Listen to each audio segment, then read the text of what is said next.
Morning, guys. It's cold. It's snowing because it always snows where I'm at. That's the thing. So I wanted to shoot a video on having the right tools for the job and securement before I get on the road today. So a lot of these places that I go to, these guys are telling me that these hotshot guys, and it's a lot of young guys, are showing up and they only have like 6 straps, or they don't have chains and binders, they don't have this, they don't have load protectors. These things you need. And listen, don't take me as, the all-knowing expert. I'm just telling you what I know from what I know, from my experience out here on the road.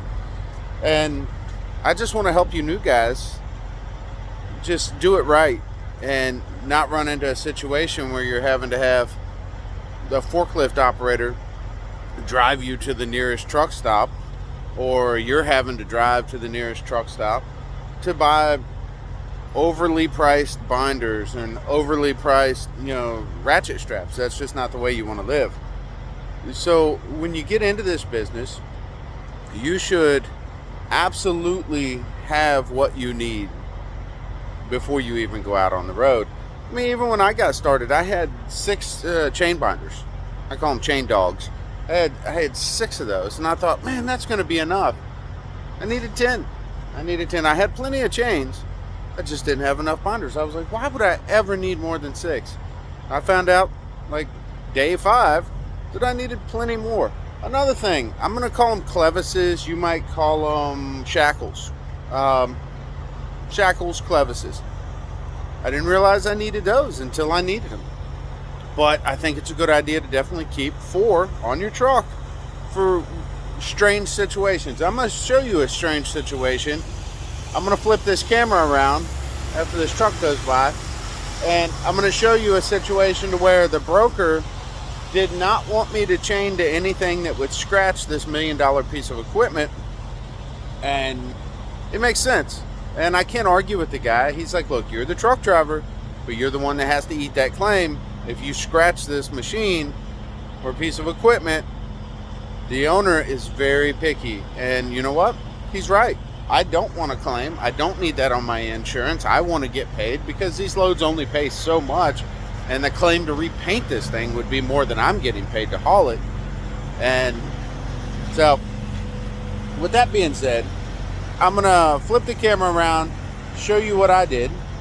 And little things like, he was like, don't let the chain rest on the paint. It can only hook to hook areas. And this piece of equipment was very limited in hook areas. So let me flip this around. I'll show you what I'm talking about. So this thing is a gooseneck for some sort of crane trailer. All right. This area here was fine. I could hook here, but don't let the chains rest. So I needed to make sure that I came back at a good enough angle to keep the chains from vibrating and resting on that. Now, if you look, there's no hooks. I can't throw straps over because that's a real thin aluminum. It's just a cargo area to keep things, I don't know.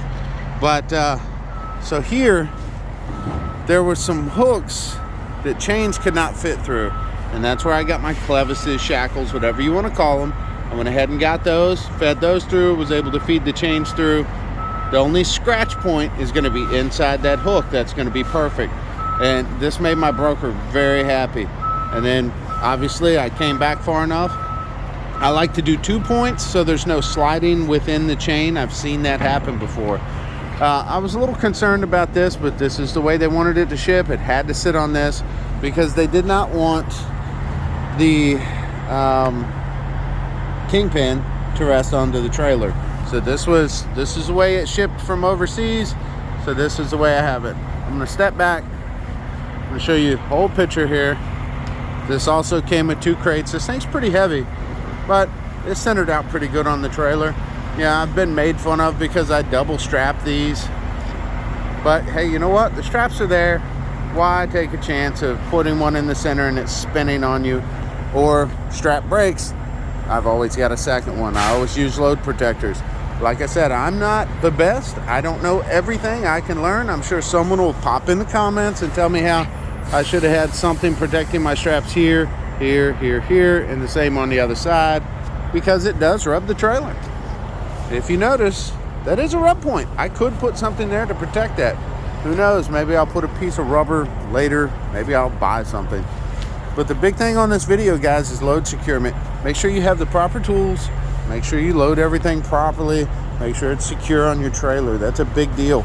Again, I don't know everything, but I just want to help you new guys out. Get the properly rated binders, properly rated chains, properly rated shackles. Keep 4 of these on your truck. You'll thank me later. You may never use them, ever.